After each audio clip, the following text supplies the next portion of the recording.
मजलिस-ए-इत्तेहादुल मुस्लिमीन के सदर असदुद्दीन ओवैसी ने कहा है कि मरकजी वज़ीर दाखिला अमित शाह की बात सही नहीं है। उन्होंने कहा कि एनपीआर और एनआरसी एक ही सिक्के के दो पहलू हैं।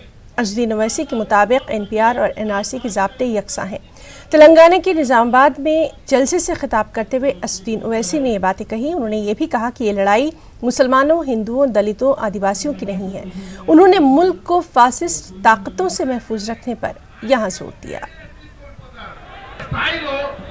आसाम में एनआरसी हुआ और आसाम के एनआरसी में 19 लाख लोग के नाम नहीं आए, जिसमें से 5 लाख के करीब मुसलमान हैं, बाकी गैर मुस्लिम हैं।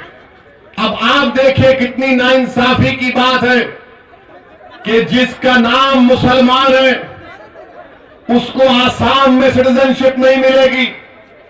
ये मैं नहीं कह रहा हूं, ये कौन कह रहा है? हेमंत बिस्व शर्मा, जो बीजेपी का आसाम का फाइनेंस मिनिस्टर है, वो तमाम नॉर्थ ईस्ट स्टेट्स का चेयरमैन है।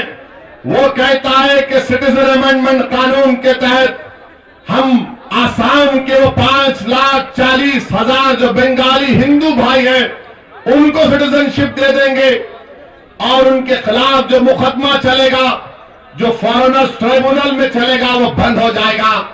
हम नरेंद्र मोदी से मेरा एक ही सवाल है, बताओ मोदी जी, क्या ये आप सबका साथ, सबका विकास की आप बात करते हैं?